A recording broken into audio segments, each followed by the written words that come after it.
अस्सलाम वालेकुम, good morning. Welcome to rise and shine only on 365 news live Monday to Friday. आप यहाँ हमें देखते हैं, मैं हूँ नादिया खान, सुहेब हसन मेरे साथ और बहुत सारी खबरें और तबसरे। जी बिल्कुल ऐसे ही है। और आजकल तो बहुत सारी खबरें, दो तीन खबरें इस तरह की हैं मुल्क भर में। पंजाब में सैलाब की बात है, फिर SCU समिट भी हो रही है, और इसके साथ साथ अपने शो पर हम बहुत से ऐसे सेगमेंट्स भी जो अनसंग हीरोज़ की हम बात करते रहते हैं, स्पोर्ट्स की बात करते रहते हैं, थोड़ी एंटरटेनमेंट की भी बात हो जाती है। तो खैर एंटरटेनमेंट से हटके खबर आपने मुझे अभी दी, क्या हुआ? अरे हैकिंग का सीन है? पिछले दिनों हम सुन ही रहे थे कि जी हैकर से जरा थोड़ा सा आप चौकन्ना हो जाएं, होशियार हो जाएं। फिर सेलिब्रिटीज के भी कुछ अकाउंट्स जो है, व्हाट्सएप अकाउंट स्पेशली हैक होने लगे। मैं कहती थी अल्लाह का शुक्र है ऐसा कोई अटेम्प्ट अभी अल्हम्दुलिल्लाह मेरे ऊपर नहीं हुआ, कुछ ऐसी बात नहीं। और कोशिश कर दी हैकर्स ने। अच्छा। अजीब सी बात हो। अच्छा, मैंने ये देखा कि आप कितने भी स्मार्ट हो ना, आप उस वक्त प्रिपेयर्ड नहीं होते ऐसी चीज़ों के लिए। सडन होता है तो पहले तो मुझे एक व्हाट्सएप पे मैसेज आता है कि आपका पैकेज में लेके आ रहा हूँ, और तस्वीर और साथ में ये जो जी एंट्री करवा दें। मैं कहा ये तस्वीर वगैरह आ रही है, भाई पैकेज कौन सा, मैं तो कुछ नहीं मंगवाया। नहीं जी एंट्री करा दें फॉरन, एड्रेस, पता नहीं क्या अजीब बातें कर रहा। खैर मैंने ना, मुझे थोड़ा अजीब लगा, मैंने उसको जवाब नहीं दिया। मैं कहा पहले पैकेज की तस्वीर भेजो। उसके बाद मुझे फ़ोन आता है, एक मोबाइल नंबर है जिससे फ़ोन करने वाला कहता है कि जी मैं GPO से बोल रहा हूँ, पोस्ट ऑफिस से। जी पोस्ट ऑफिस। अच्छा, और वो बोल ऐसे रहा जैसे कोई बहुत बड़ा अफसर हो। जरा रोप के साथ, जी आपका पैकेज है, एड्रेस बताइए, आपको पैकेज भेजना है। मैंने कहा जी किसकी तरफ से पैकेज है? Government of Pakistan. मैंने कहा अच्छा तो एड्रेस होना चाहिए उसके ऊपर। नहीं एड्रेस नहीं, आपका नंबर है, नाम है, आप नादिया खानी बोल रही हैं, जल्दी से एड्रेस दीजिए, टाइम ना हमारा वेस्ट करे वरना आके रिसीव कर ले। मैं कहा कहाँ से रिसीव करना है? जी नाजमाबाद GPO से। मैं कहा उधर वहाँ कौन जाएगा, बारिशें खड्डे इस तरह चौबे एक होता है। मैं कहा नहीं मैं आपको एड्रेस देती हूँ, रुक जाएं, ये वो सारा पता नहीं क्या हुआ। मैंने कहा मुझे 5 मिनट बाद फ़ोन करें। उस 5 मिनट में उसने 5-6 दफ़ा फ़ोन किया, फैसल को उठाया। मैंने कहा क्या चक्कर है? कह रहे let me speak to him. GPO का नंबर होता 021 होता, ये मोबाइल नंबर है। जब उन्होंने बात की, 3-4 सवाल पूछे, फ़ोन बंद, उसके बाद नॉट रिस्पॉन्डिंग। फिर वो नंबर हमने गूगल पे डाला तो उस बंदे का नाम कुछ ईसा लिखा हुआ आया और लिखा हुआ हैकर। आई डोंट नो, ऐसा कोई नंबर उसको गूगल पे डाल के सर्च करें। उसको इन्वेस्टिगेट भी कर लिया आपने? जी ये फैसल को आते हैं काम। लेकिन मैं उस वक्त इतनी कंफ्यूज थी कि मैं ऑलमोस्ट एड्रेस देने लगी, लेकिन एड्रेस देने से उसने हैक कैसे करना था ये नहीं मुझे। बिल्कुल, देखिए आगे बढ़ गई ना बात। वैसे तो आपको कॉल्स वगैरह आती हैं कि आपका ये नाम निकल गया है और ये मुझे इजी लोड करा दें, और ये बात की बात, ये पुरानी बातें हो गई अब। हाँ। अब इस तरह करके आपके नंबर उसके बाद फौरन व्हाट्सएप पे मैंने 2 स्टेप वेरिफिकेशन को एक्टिव किया, जो मुझे लगता था मैंने किया हुआ नहीं किया हुआ था। तो प्लीज 2 स्टेप वेरिफिकेशन एक तो आप एक्टिव करें। कोई मोबाइल नंबर से आपको फोन करके कहता है कि जी FBR, पुलिस, गवर्नमेंट, नहीं, they are trying to hack your phone, पहले वेरीफाई कर लें। बिल्कुल ऐसे ही पहले वेरीफाई कर लें। तो ये चीजें अभी आजकल हो रही हैं, और ये कि रिपोर्ट भी करें इनको। फिर अगर आप वेरीफाई नहीं कर सकते हैं खुद, तो फिर आप फौरी तौर पर रिपोर्ट करें आप इदारों को और बताएं कि क्या हो रहा है। अच्छा, आज के हमारे टॉपिक्स है पंजाब में फ्लड की सूरत हाल, और जंग में बहुत ज़्यादा तबाही मचाई है इसने, तो वहाँ से हम आपको बराह रास्त मनाजिर भी दिखाएंगे। हमारे कॉरेस्पॉन्डेंट हमारे साथ होंगे जुल्करनैन, और फिर हम कुछ बात करेंगे ये जो फूड सप्लाईज मुतासर हुई हैं और कितना नुकसान हुआ है माली तौर पर, फसलों का क्या नुकसान हुआ है। बिल्कुल, आप तो सोचो ये हम सारी फसलें जरा बात तबाह। करेंगे। अब आने वाले हमें जो है ना महीनों में पता चलेगा, जब सब्जी, दालें, गंदम, चावल महंगा हो जाएगा, अवेलेबल नहीं होगा, तो क्या हाल होगा। ऑल पाकिस्तान किसान इत्तेहाद के हमारे साथी थे, वो 70% ये चीज़ें जो है पंजाब से आती है, तो क्या हाल होने वाला है ये हम बात करेंगे। सिंध में क्या 6 तारीख को हिट करेगा सिंध में, तो देखना पड़ेगा सिंध के इंतजाम क्या हैं। और वज़ीर आला सिंध ने भी ये खैर बताया है कि भरपूर तौर पर तैयार है PGM में। अच्छा, बारिशें भी एक्सपेक्टेड हैं, ये भी आज पूछेंगे कि जब ये रेला आ रहा है, साथ में मौसम उस वक्त कैसे चेंज होगा, सिंध कराची में बारिश भी होगी या नहीं। जी, और इस्लामाबाद में तो खैर बारिश से मुझे याद है, इस्लामाबाद बड़ी तेज बारिश हुई है। जी और सूरत खराब है। और अफगानिस्तान में वो जो हम कल अर्थक्वेक की बात कर रहे थे, तो तकरीबन 850 लोग जहाँ भाग हो गए, और 3000 के करीब जब दिन रात को ही आया है, अगले दिन तो पता था कि 20 के करीब हलाकतें हुई हैं, लेकिन नंबर कितना बढ़ गया है। ये बहुत सीरियस अर्थक्वेक था। बिल्कुल ऐसे ही है। तो खैर इसकी भी हम बात करते जाएंगे, और फिर हम अगले घंटे में SCU समिट की बात करेंगे। वज़ीर आज़म मियां मोहम्मद शहबाज शरीफ वहाँ पर मौजूद हैं। आज़रबाईजान और आर्मीनिया का कुछ मसला वो चल रहा है, उनको अगर उनको परमानेंट मेंबर के लिए तो आज़रबाईजान और आर्मीनिया का ये कि आज़रबाईजान पाकिस्तान की सपोर्ट में, आर्मीनिया कुछ भारत के कैंप में, तो खैर दोनों को मेंबरशिप मिलनी थी, और कुछ आपस में सेटलमेंट थी कि अगर आज़रबाईजान को मिलती है तो आर्मीनिया को भी मिल जाएगी। तो खैर जब भारत ने रोका आज़रबाईजान को, तो आर्मीनिया की भी रुक गई है मेंबरशिप। मोदी को देख रही हूं, मोदी को देखना चाह रही है, फोटो में से भी काट दिया उसको, या था ही नहीं, पता नहीं होगा, खैर वो फोटो में होगा। अच्छा, अफगानिस्तान अर्थक्वेक की जैसे हमने आपको बात करी थी, उस पर भी जरूर हम बात करेंगे। और फिर हम कुछ टिकटॉकर कुछ उन्होंने कंप्लेन किया है। समिया हिजाब की वीडियो जिस वक्त सर्कुलेट कर रही है और सब बड़े परेशान है। शी इज वार्निंग एवरीवन कि जी जो सना के साथ हुआ, मैं वो उसने सिर्फ अपनी दोस्त को बताया था, सबको नहीं बताया, ये आपको याद होगा। तो बड़ी इस खबर ने सबके लिए बड़ी तकलीफ दी थी, लेकिन ये बच्ची बता रही है कि इसको इसके एक फैन ने, वो शख्स जो इसके साथ ऑब्सेस्ड है, इसको किडनैप करने की कोशिश की है। And what are we doing now? क्या किसी के मरने के बाद ही हमें एक्शन लेना होता है, या उससे पहले जब वो एहतजाज करे, रिपोर्ट करे, तब उसके बाद हमने क्या करना है? What are we doing? Report करने के बाद रिस्पांस टाइम क्या होता है? सोशल मीडिया पर तो डाल ही दिया जाता है, तो वहां से खैर सोशल मीडिया पे वो सर्कुलेट करती है बात, और फिर वर्ड ऑफ माउथ के। लेकिन ये कि इदारे मुतारिक कब होते हैं? जब आप कंप्लेन कराते जाके। तो क्या उन्होंने कोई कंप्लेन कराई? कंप्लेन बिल्कुल की है, सीसीटीवी फुटेज भी है, और अभी तक उसको नहीं खल पकड़ा गया, तो इसलिए शी इज वेरी कंसर्न्ड। और होना भी चाहिए। घर पे आके कोई दिन दहाड़े लड़का जो है, जो आपसे शादी करना चाहता है और रिजेक्शन के बाद जो है वो आपसे जबरदस्ती करे, this is a very very serious crime. तो खैर ये हम सारे टॉपिक्स डिस्कस करेंगे अपने शो पर। सबसे पहले जरा मौसम और हम बात भी करेंगे, समय से पता है, बात भी करें, बिल्कुल बात भी उनको करें, कोशिश करेंगे उनको लाइन पर बिल्कुल है राइजिंग शाइन में। अच्छा जी, मौसम का पहले हम अहवाल आपको बताए थे। जैसे मैंने कहा कि इस्लामाबाद में बारिश हो रही है, पंजाब में बारिशों के बारे में प्रेडिक्शंस है, तो पहले वो जानते हैं और फिर फ्लड की सूरत हाल का अहवाल भी आपको अपडेट करेंगे। तो हमें चीफ मेट अमीर हैदर साहब ने ज्वाइन किया, बहुत शुक्रिया अमीर हैदर साहब। गुड मॉर्निंग, वेलकम करते हैं शो पर आपको। सर, मौसम से मुताल्लिक़ बताइए, ख़ास तौर पे उन इलाकों का, पंजाब का, इस्लामाबाद, पिंडी और दीगर जो इलाके हैं, लाहौर, कसूर की हम बात कर रहे हैं, चिन्योट की, तो ये ज़रा यहाँ का मौसम ज़रा हमें बताइए कि बारिशें होती रहेंगी यहाँ पर? जी बिल्कुल, वहाँ पर बारिशें हो रही हैं इस वक्त भी। एक स्पेल जो है वो मुल्तान और जो मियाँ वाली है साइड पर इस वक्त सस्टेन करता है और वो एग्जिस्ट करता है और वो बारिश दे रहा होगा। तो ये जो अपर पंजाब का है उसमें भी बारिशों का सिलसिला कल रात से जारी है, और सबसे ज़्यादा बारिश जो है इस वक्त इस्लामाबाद में 100 मिलीमीटर हुई है सिटी में, और बाकी जो एयरपोर्ट है वहाँ पर 24 मिलीमीटर हुई है, और सादपुर में 47 हुई है। तो बहरहाल ये लंबी लिस्ट है। जी अमीर साहब, ये बताएं कि 6 तारीख को जो सैलाबी रेला है सिंध से गुजरेगा और फिर समंदर में जाएगा, तो should we expect rain also at that time Sindh में, कराची में? जी बिल्कुल, ये जो है 6 से 7 को हम एक्सपेक्ट कर रहे हैं, बल्कि 7-8 को एक्सपेक्ट कर रहे हैं कि रेन होगी। जो सिंध के ईस्टर्न पार्ट है वहाँ पर अप्रोच करेगा एक सिस्टम। जी सही जी, तो बारिशें भी होंगी, और कितने दिन होंगी, जरा थोड़ा सा तफसील से बताइएगा। जी बारिशों का बताएं इसमें कनेक्शन, क्योंकि अभी उसकी डेवलपमेंट प्रोसेस में है। जब हमारे करीब पहुंचेगा तो हम उसको देखेंगे कि कितनी इंटेंसिटी होती है, कितना डिस्चार्ज होके आता है। तो ये तो बे ऑफ बंगाल से अभी डेवलपमेंट हो रही है। अच्छा। तो जब यहाँ पहुंचेगा कितना डिस्चार्ज होके आता है वो देखना होता है। और अब उधर केपी के का भी बताइए जरा, बुनेर वगैरह में बहुत तेज बारिश, शदीद बारिश हुई है, तो वहां भी यही मौसम रहेगा? जी अभी तो वो एक उसको वहाँ पर तो एक सिलसिला कंटिन्यूस अभी चल रहा है।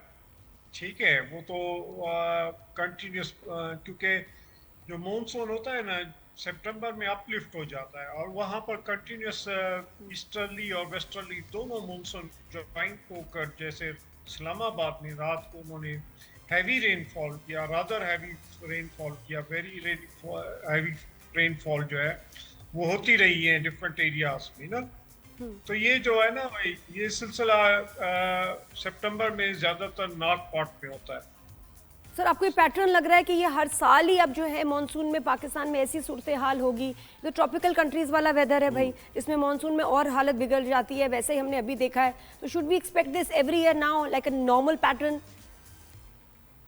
देखिए, क्लाइमेट चेंज का इम्पैक्ट जो हुआ है ना, वो एक और चीज़ है जिसको समझने की ज़रूरत है। वो ये है कि उसमें ना अभी भी हम कोई नॉर्मल रेन के से कुछ ज़्यादा फर्क नहीं है हमारे डेटा में ना। तो एक्सट्रीम वेदर जो है ना ये होता है।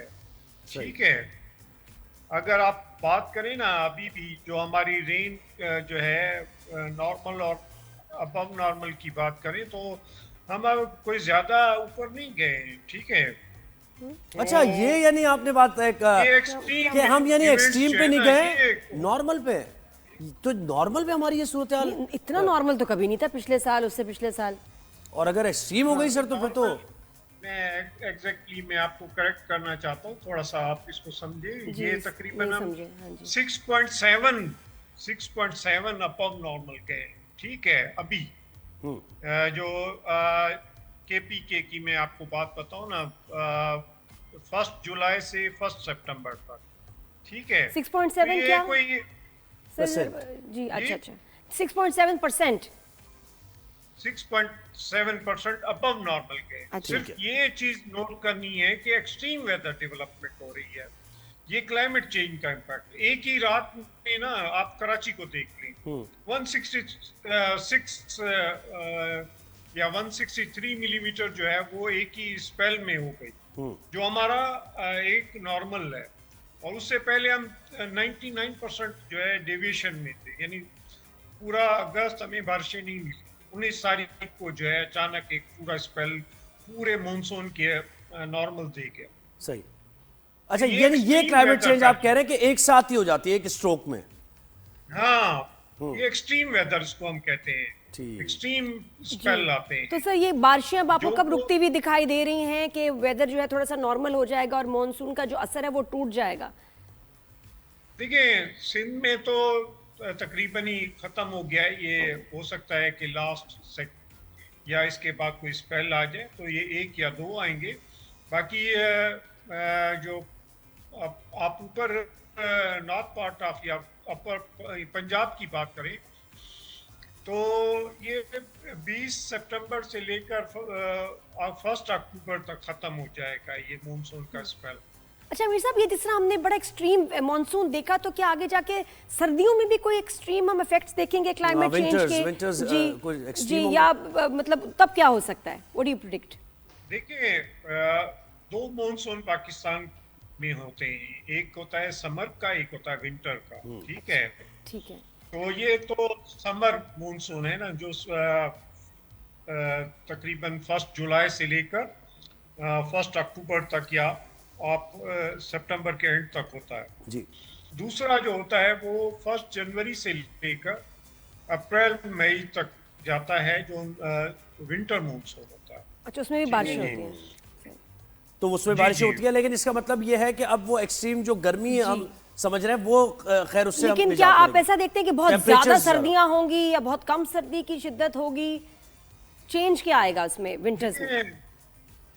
देखिए, जो आपके क्लाइमेट चेंज का इम्पैक्ट हुआ है ना, वो यही हुआ है कि हम गर्मियों में 1 से लेकर 1.5 जो है डिग्री वेरिएशन देखते हैं, जो नॉर्मल टेम्परेचर होता है किसी भी एरिया का, ठीक है। इसी तरह सर्दियों में भी एक्सट्रीम टेम्परेचर जो है ना वो 1 से लेकर 1.5 तक चेंज आती है, लेकिन वो माइनस में आती है, ठीक है। ठीक है। तो ये प्लस माइनस यानी क्लाइमेट चेंज में हो चुका है, इसको एक्सेप्ट करें या ना करें। बिल्कुल हो चुका है, जी, यानी thank इसके you, असरात हम जी। देख रहे हैं। बहुत मीर साहब, शुक्रिया बहुत चीफ शुक्रिया। मिनिस्टर अमीर अदर Thank साहब, आपने हमें वक्त दिया, आपसे मुताल्लिक बताया। डायरेक्टली चलते हैं झंग, जहां बराह रास्त हमें मनाजिर भी दिखाएंगे और बताएंगे भी हमारे जुल्करनैन क्या ने कल बहुत कमाल रिपोर्टिंग की शेख ने थी। हमें एक बार फिर ज्वाइन किया। जी हमने उनसे एक सवाल भी किए थे, वो अभी हम उसके जवाब अभी फिर लेंगे। बिल्कुल। जुल्करनैन, आपको आवाज आ रही है तो बताइए, कल से ही हम दोबारा से वहीं से कंटिन्यू करते हैं सिलसिले को। जो सवालात अनआंसर्ड थे उनके जवाबात आपको मिले हैं या नहीं मिले अभी? जी जी बिल्कुल, मुझे जवाबात तो काफ़ी पहले मिल गए थे। अब मैं थोड़ा सा नाजरीन को बताऊंगा। झंग के अंदर कल बहुत से कैंप लगे, रिलीफ कैंप लगे, यहाँ पे बहुत ज़िला इंतज़ामिया ने काम किया। जो मरकज़ी रिलीफ कैंप है ये मेरे पीछे है, वो रिलीफ कैंप। पहले आप थोड़ा सा उस कैंप को देखें। ये कल कैंप था, इसकी जो उम्र की मुद्दत है वो तकरीबन 3 घंटे रही। 3 घंटे बाद इस कैंप में कुछ नहीं था। एक दोपहर को जो चंद लोगों को बुला के यहाँ पर खाना दिया गया। अब कैंप के अंदर कल रात भी हम जहाँ से गुजरे हमने देखा, ये मरकजी कैंप है शहर का, जो झंग और बखर रोड पर मौजूद है। किस जगह पे, अब ये सिचुएशन देखिएगा। अब ये आप दूसरी तरफ जाएं, ये वो बंद है जिस बंद से झंग शहर को पानी रोका गया, और इस बंद पे आपको जगह जगह जो सैलाब मुतासरीन है बैठे होंगे। अब आप देखिए, वो नीचे उन्होंने जानवर बांधे हुए हैं, ऊपर दरख्त के नीचे एक खानदान के तकरीबन कोई 1.5 दर्जन अफराद हैं, वो दरख्तों के नीचे। आप इस बंद पे जब चलते चले जाएंगे आपको हर दरख्त के नीचे चारपहिया लगाए हुए खानदान के खानदान मिलेंगे, उन्होंने जानवर बांधे हुए हैं। और ये उसके सामने एक कैंप है जिसका कोई मतलब आप कहें कोई अब वली वारिस नहीं है। कल तो क्या वो कैंप में जाना मना है इनको, या ये खुद अपनी मर्जी से कैंप में नहीं जा रहे क्योंकि वो कुर्सियां वगैरह तंबू तो लगे हुए हैं भाई, सेटअप तो है। हाँ तो मैडम ये सिर्फ कुर्सियां तंबू है ना, कुर्सियां तंबू है जो कल लगाई गई थी जब यहाँ पर वजीर आला पंजाब मरियम नवाज साहिबा आई। इसी तरह के कैंप बनाए गए, बहुत ज्यादा कैंप बनाए गए। वो जिस रोड से उन्होंने गुजरना था, और उनके बारे में मैं बताऊं वो बहुत कंसर्न थी, वो भी मैं आपको थोड़ा सा उनके विजिट का हाल सुनाऊंगा। अब ये कैंप कल 2 घंटे के लिए लगा, उसके बाद यहाँ पे कुछ नहीं है।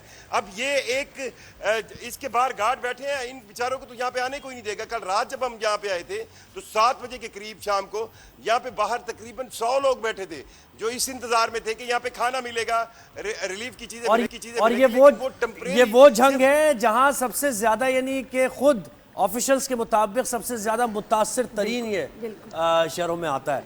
तो जुल्करनैन मैं क्या सवाल करूं और आप क्या जवाब देंगे? अब क्या है बताने के लिए? मैं जवाब ये दूंगा अब अभी आपको शायद कोई हुकूमती जिम्मेदार मिल जाए या काटिया साहब, वो आपको पता क्या कहेंगे? वो ये कहेंगे कि ये लोग जो है ना कैंप्स में आते नहीं, उन लोगों का एतबार नहीं है। लोगों को पता है कि ये एक वक्ती टेम्परेरी चंद घंटों के लिए एक मामला किया गया है और उसके बाद इनको पूछेगा कोई नहीं और धक्के दे के निकाल देंगे।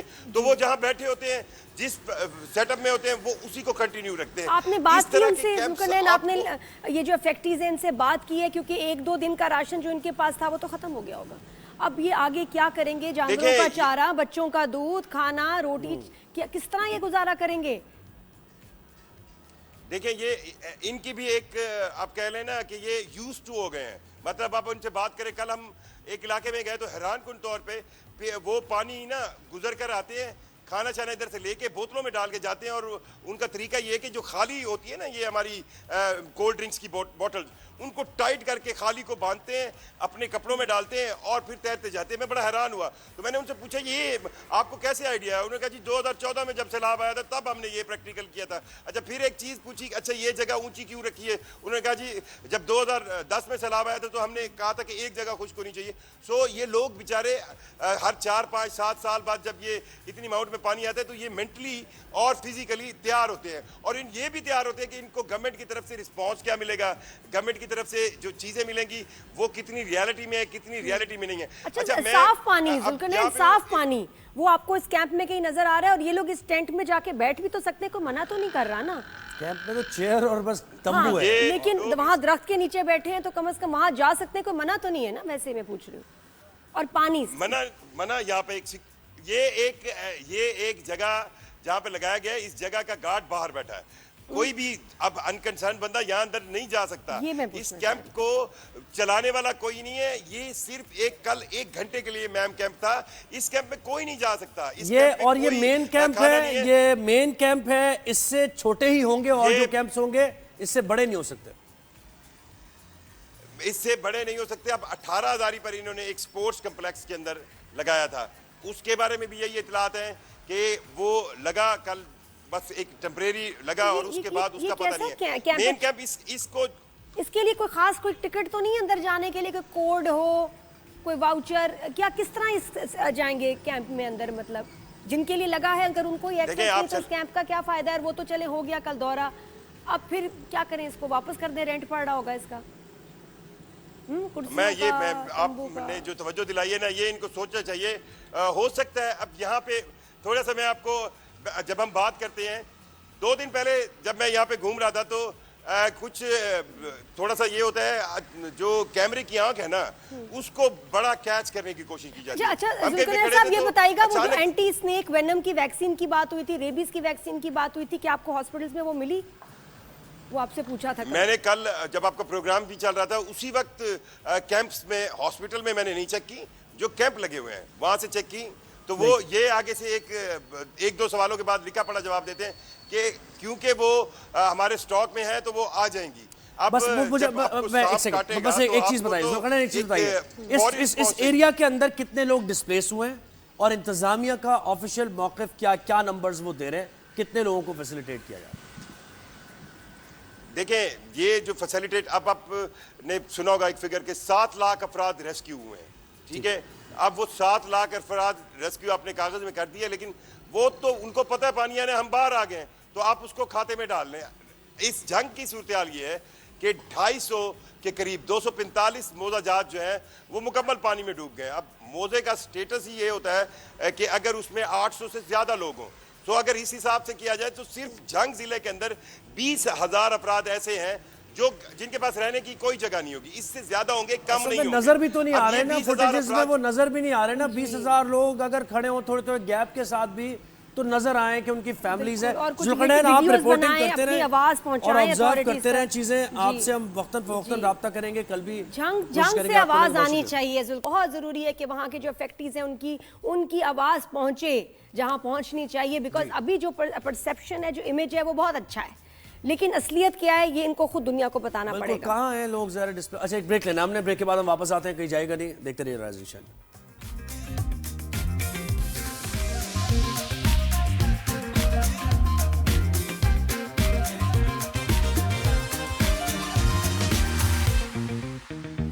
जी, welcome back after the break. और नर्व्स का मैं कहती हूँ ये इम्तिहान होता है, रिपोर्टिंग चीज़ों के बारे में जब आपको कुछ ज़्यादा ही पता हो और फिर सबको बताना हो, का मुजाहरा ज़ाहिर करना पड़ता है। इसके साथ साथ बहुत से हालात वाक़या जिसमें आप होते हैं, रिपोर्टिंग कर रहे होते हैं, वो भी ज़रा देखनी पड़ती हैं।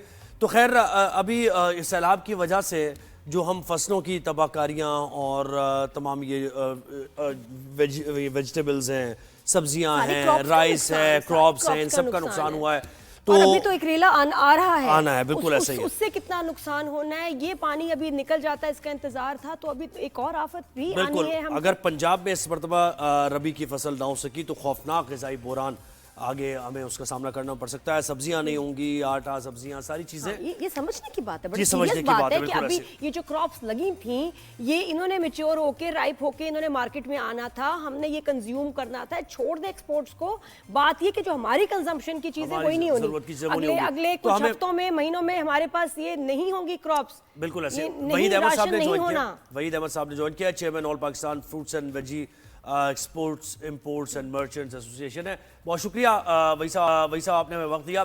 सर, ये हम इससे पहले भी शो पर बात कर रहे थे और हमें बताया गया था कि काफ़ी ज़्यादा बहरान आ सकता है, शेख खुरोनोश का किल्लत हो सकती है। आप क्या कहेंगे? अब तो 3-4-5 दिन और गुजर गए हैं, थोड़ा सा मजीद एस्टिमेट लगाया हो आपने, कितनी फसलें, कितना नुकसान हुआ है सर? देखें जी, क्रॉप में तो काफ़ी नुकसान हुआ है। फूड, वेजिटेबल्स हो गया, आपका चावल हो गए, जितने भी एग्रीकल्चर प्रोडक्ट है सब में इम्पैक्ट आया है।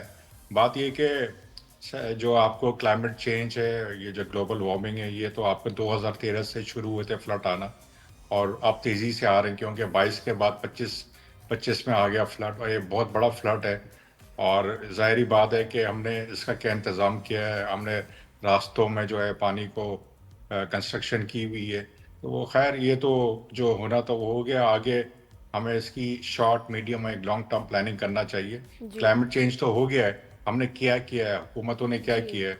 वही सब बताएं, कौन सी क्रॉप्स को ज्यादा नुकसान हुआ है, कि हम किस चीज की शॉर्टेज देखें, महंगाई देखें अब आने वाले फ्रूट, आने वाले फ्रूट वेजिटेबल्स, इसलिए कि सब दरियाओं के किनारों पे ही सब उगती हैं चीजें। कौन सी फसलें, मतलब थोड़ा सा स्पेसिफिक होके बताएं कि एग्जैक्टली कौन से फ्रूट्स, वेजिटेबल्स, कौन सी चीजें जो बर्बाद हो गई। फ्रूट्स में तो इतना कीनू पे इम्पैक्ट आएगा, आने वाली फसल दिसंबर में आएगी। और जो अभी देखे ना, पंजाब में और खैबर पख्तूनख्वा में, अगर ये सिंध में आता है तो फिर तबाही केले में भी होनी है, प्याज में भी होनी है। तो अल्लाह ना करे कि ये सिंध के अंदर इस तरह का फ्लड आए, तो आपके हर क्रॉप, जिस तरह टमाटर की भी प्राइस से शूट अप हो गई है, और इसके अलावा जितने भी वेजिटेबल्स हैं आपकी, सबकी प्राइसेस अप हुई है। मगर दो चीज़ें हैं यहाँ पे, ये भी काम हो रहा है कि लोग फ्लड के जो है, खासकर रिटेलर्स के पास एक बहाना आ गया है कि हर एक बहाना बोलेगा कि जी पीछे से महंगा हो गया क्योंकि फ्लड आया है।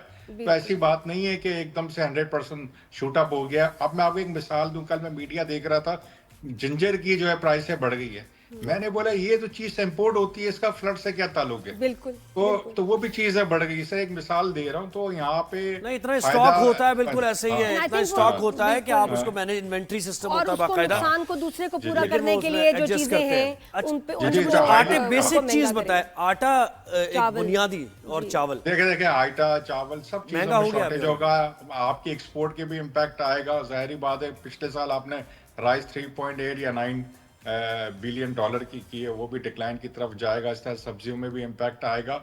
मगर बात ये कि देखें जो चीज़ होनी तो वो अब तो होगी, अब इसका आगे क्या प्लान है।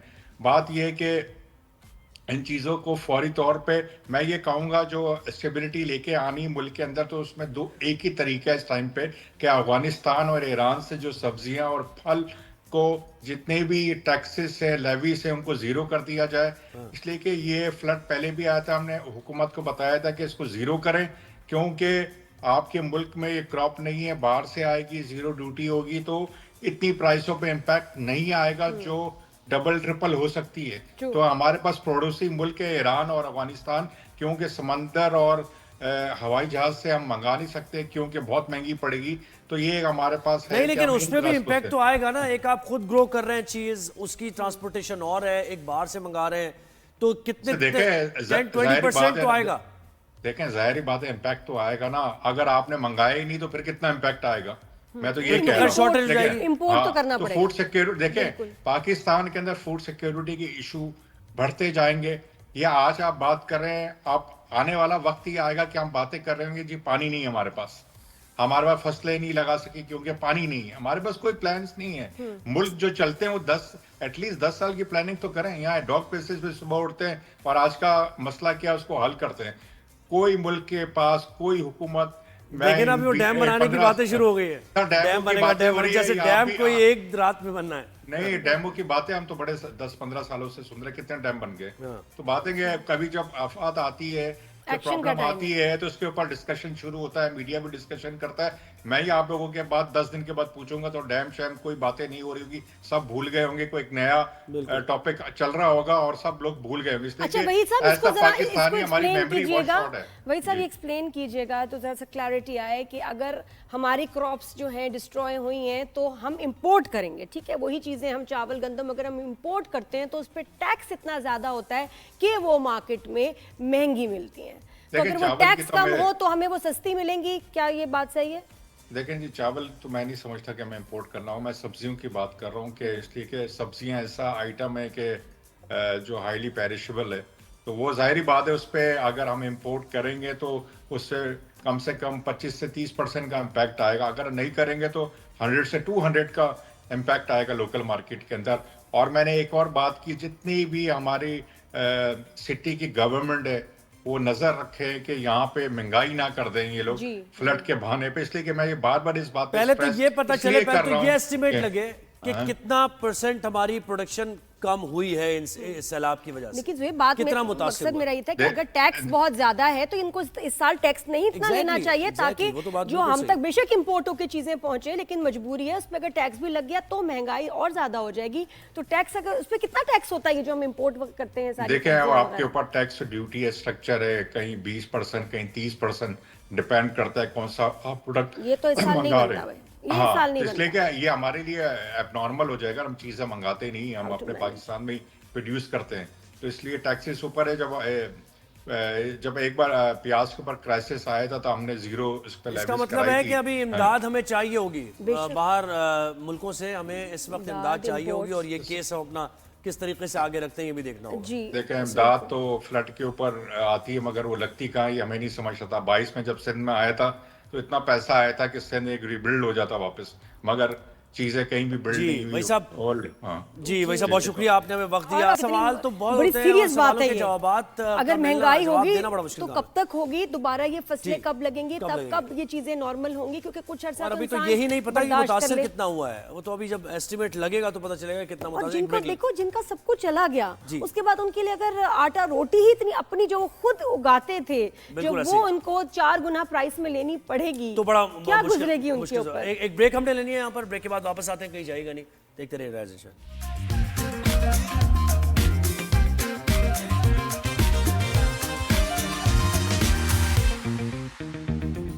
Back to rise and shine. Good morning everyone. वक्त हमारे पास कम है। सिंध की सूरत हाल से मुताल्लिक आपको अपडेट करना है। पंजाब का सैलाबी रेला कुछ ही दिन में सिंध में दाखिल हो जाएगा और सिंध में वज़ीर आला और वज़ीर आबपाशी दोनों ने सक्खर और गुड्डू बैराज का दौरा करते हुए इंतजाम का जायजा भी लिया। वज़ीर आला सिंध मुराद अली शाही कहते हैं कि सक्खर बैराज से पानी ओवरफ्लो अगर हुआ तो कच्चा का इलाका जो है वो डूब सकता है और अभी से बंदों और पुश्तों की निगरानी और जो दीगर जो इंतजाम है उनका जायजा लिया जा रहा है। तो इस पर हमें ज्वाइन किया है spokesperson Sindh government Sukhdev साहब ने। सुखदेव साहब, बहुत शुक्रिया आपने राइज एंड शाइन में हमें वक्त दिया। जी फरमाइए, इंतजाम से मुतालिक हम पूछना चाह रहे हैं कि कितना एक्सपेक्टेड है सैलाबी रेला और क्या आपके इंतजाम हैं इससे मुतालिक? Good morning. जी बिल्कुल आ रही। Good morning. हम बस आपसे पूछना चाह रहे हैं कि सिंध के इंतजाम क्या हैं सैलाब को लेकर। 6 तारीख को एंटर होगा, कितना रेला आ सकता है, कितनी कैपेसिटी है? जी देखें, एज ऑफ नाउ जो एक्सपेक्ट किया जा रहा है, जैसे कल एनडीएमए ने भी कहा था कि सुपर फ्लडिंग का खर्चा है बिटवीन 8 से 9 lakh on the minimum side, on maximum side above 12 lakh तक का हो सकता है। Sindh is preparing for super flood के 9 लाख अबव तक जो रेला आज आएगा उसको सिंध प्रिपेयर करने के लिए तैयार है। सो फार आप समझिए कि हमने कोई 1000 कैंप्स, ऑलमोस्ट 1000 कैंप्स डेजिग्नेट किए हैं, जिसमें तकरीबन 551 जो है जो सिटीजन्स के लिए, शहरियों के लिए, और 350 से ज्यादा जो है वो लाइफ स्टॉक, जिसमें माल मवेशी, ये सब चीजें हैं। जो भी हमारे कच्चे के बंद से राइट बैंक पे, लेफ्ट बैंक के गुड्डू बराज की जानिब से, वहाँ पे सीएम साहब ने खुद भी विजिट किया। वहाँ पे जो है हमें, क्योंकि अल्हम्दुलिल्लाह पहले टाइम मिल गया अनलाइक पंजाब, तो हमारे जो भी वल्नरेबल पॉइंट्स थे गुड्डू बराज पे, जैसे गुड्डू बराज के राइट बैंक पे कुछ 6 थे, गुड्डू बराज के लेफ्ट बैंक पे कोई 4 से 5 ऐसे पॉइंट्स जो वल्नरेबल थे, जो अगर हम टाइमली उनको आइडेंटिफाई भी नहीं करते इस तरह के रैली के लिए जो तकरीबन 9 लाख से ऊपर है, तो शायद ये उस चीज को भी थोड़ नहीं कर पाते, तो उनको हमने रिपेयर किया है। आप समझ लें, अगर गुड्डू बराज सिर्फ अगर एक बराज है, इसमें 3 बड़े बराजेस हैं, तो सिर्फ गुड्डू बराज के जो राइट बैंक है वो 215 मील है, तो हर क्वार्टर माइल मतलब 1/4 ऑफ द माइल पे हमने इरिगेशन की चेक पोस्ट लगाई है, ताकि खुदा ना खास्ता कल जैसे पानी का वाटर लेवल जैसे बढ़ रहा है अभी और रेला आएगा तो कोई ब्रीचेज होती है तो उसको ऑन द स्पॉट जो है वहाँ पे डेजिग्नेट किया जाए। दूसरा मैं आपको बता दूं कि हमने जो भी रिलीफ आइटम्स हैं, जैसे फॉर नाउ अभी जो कुक्ड राशन का स्टेज नहीं आया, क्योंकि अभी नकल मुकामी इतनी नहीं हुई, अभी सैलाब आया नहीं है। अभी सोफा ड्राई राशन पहुंचा दिया गया है। जो भी बेसिक नीड्स हैं जो सैलाब मुतासिन को नीड हो सकती है, जिसे हमने लास्ट सैलाब में भी सबक सीखा था, स्पेशली औरतों के हवाले से, चाहे वो पोर्टेबल वॉशरूम्स हो with regards to their privacy, चाहे वो वैक्सीन हो for humans as well as the life stock, ताकि आपको पता है वाटर बॉर्न डिजीज काफी होती हैं यहाँ पे, जब सांप निकल आते हैं, स्नैक बाइट्स काफी होते हैं, वो वैक्सीनेशन हों या मोबाइल हेल्थ यूनिट्स हों, तो ये सारी चीजें वहाँ पहुंचा दी हैं। एक और हमने अपने लास्ट सैलाब से सबक सीखा था, अगर आपको याद हो, पाकिस्तान में जब सैलाबी सूरत हाल 2022 3 साल पहले तकरीबन 7.25 लाख खवातीन ऐसी थी जो प्रेग्नेंट थी, तो उनके लिए नेचुरली डिफरेंट नीड्स चाहिए थी उन खवातीन को। नेचुरली आपको पता है हर महीने, ऑल दो एक टैबू टॉपिक तो नहीं होना चाहिए, भी मॉडर्नाइज होगी जो है हमारी सोसाइटी, कलेक्टिव कॉन्शियस बढ़ेगी, जो माहवारी के दिन होते हैं औरतों के हर महीने, तो उसके लिए भी सबक सीखा गया था 2022 के सैलाब के बाद से कि उसको कैसे हमने रिलीफ प्रोवाइड करना है उनको, तो उसके लिए भी हमने प्रिपेयर कर लिया अल्हम्दुलिल्लाह। बट जैसे आपको पता भी हमारे पास 5 दिन है आज के दिन मिला के, तो पानी जब पन्नत पे जाके मिलेगा 3rd की रात को, 4 की सुबह को, तब जाके एग्जैक्ट जो है हमें पता लगेगा कितने क्यूसेस का रेला आ रहा है। अभी जो है वो रेला तकरीबन गुजर रहा है, आप समझ लें मुल्तान से तकरीबन 8.5 लाख क्यूसेस का। हम एक्सपेक्ट कर रहे हैं कि जो है 9 लाख से अबव होगा, बट नेवरदलेस आपको पता है पंजाब की टेरेन और सिंध की टेरेन में फर्क है, हो सकता है पानी का जोर टूट जाए। ओवरऑल जो हम एक्सपेक्ट कर रहे हैं वो एक्सपेक्ट कर रहे हैं 18,70,000 क्यूसेस जो ओवरऑल पानी गुजर रहा है, पर जिसका पीक हम एक्सपेक्ट कर रहे हैं, जो सैलाबी सूरत हाल कॉज कर सकता है पीक, वो तकरीबन है 9 लाख अबव। 8 लाख भी हो सकता है, 9 भी हो सकता है on a lower side, on a maximum side 12 से 13 लाख हो सकता है। नाउ इट डिपेंड्स कि पानी जब पन्नत को टच करेगा तब पानी की स्पीड क्या है, क्योंकि आपको पता है पंजाब में काफी जगह पे ब्रीचेस दी जा रही है, जैसे मैंने आपको भी अर्ज किया, मुल्तान के यहाँ से पानी गुजर रहा है तो वहाँ पे ब्रीचेस इनको दे रहे हैं। नेचुरली पंजाब पे जब पानी आएगा तो हमारी पीडीएम जो है पंजाब की पीडी में और एनडीएमए के साथ कोऑर्डिनेशन है, तो उन्होंने हमें बताया कि पंजाब पे उन्होंने 2-3 जगह ऐसी आइडेंटिफाई की जहाँ ब्रीचेस दे सकते, तो नेचुरली जब वो ब्रीचेस वहाँ पे देंगे तो पानी का बहाव कम हो जाएगा, पानी का रेला थोड़ा कम होगा। तो ओवरऑल हम 18,77,000 एक्सपेक्ट करें, पीक जो है बिटवीन 9 and 12 lakhs हम एक्सपेक्ट कर रहे हैं। जी, आपने जो औरतों के मुतालिक बात की, मुझे उसकी बड़ी खुशी हुई, क्योंकि वाकई ये जो औरतें हैं इन घरों की, बहुत पर्दे वाली बच्चियां हैं और खवातीन हैं जो घरों से निकलती भी नहीं है, और उनके लिए एकदम ये आसमान के नीचे आ जाना, डिस्प्लेस्ड हो जाना, घर का ख़त्म हो जाना, वाकई they need special assistance and arrangements. तो ये बहुत बहुत अच्छी बात है कि आपने इसको इस पे काम किया है। वंडरफुल।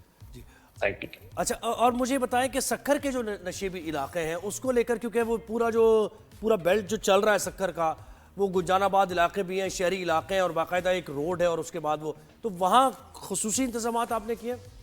जी, खसूसी साहब इंतजाम ना सिर्फ सक्खर में, जो भी रिवराइन इलाके के जो भी इलाके हैं आप ले लें, बुड्डू, सक्खर, शिकारपुर, लड़काना, कनकूट, कश्मूर और सेवन, नौशुरू, फेरोज, जो भी कच्चे के इलाके, सब जगह पे मैंने जैसे अर्ज किया कि 1000 से ज्यादा कैंप्स तो वो हैं जो बंद के साथ लगाए गए हैं, जो टेंट्स है। अपार्ट फ्रॉम दैट मैं सिर्फ आपको लड़काना का मिसाल देता हूँ, जो सक्खर के साथ है, सिर्फ वहाँ पे 1000 पक्के के इलाके में स्कूल से आइडेंटिफाई किए कि इन केस कोई नकल मकामी होती है तो लोगों को फॉर द टाइमिंग रिहेबिलिटेट करने के लिए 1000 से ज्यादा तो स्कूल सिर्फ अपने लड़काना आइडेंटिफाई किए, जिनको हमने डेजिग्नेट किया है। तो ओवरऑल ऐसे पूरे सिंध में ये सारे जो तकरीबन आप समझ लें 16 डिस्ट्रिक्ट से जो इम्पैक्ट हो सकते हैं, 16 डिस्ट्रिक्ट में जो भी इम्पैक्ट हो सकता है उसके लिए आपने भरपूर इंतजाम किए। बहुत शुक्रिया सुखदेव साहब, आपने वक्त दिया और इकदाम से मुताल्लिक बताया। अभी हमें अल्लाह करे कि जरूरत ही ना पड़े, मौका ही ना। जी बिल्कुल ऐसे ब्रेक एक लेते ब्रेक हम ले हैं, लेना। ब्रेक के बाद वापस आते हैं। Keep watching.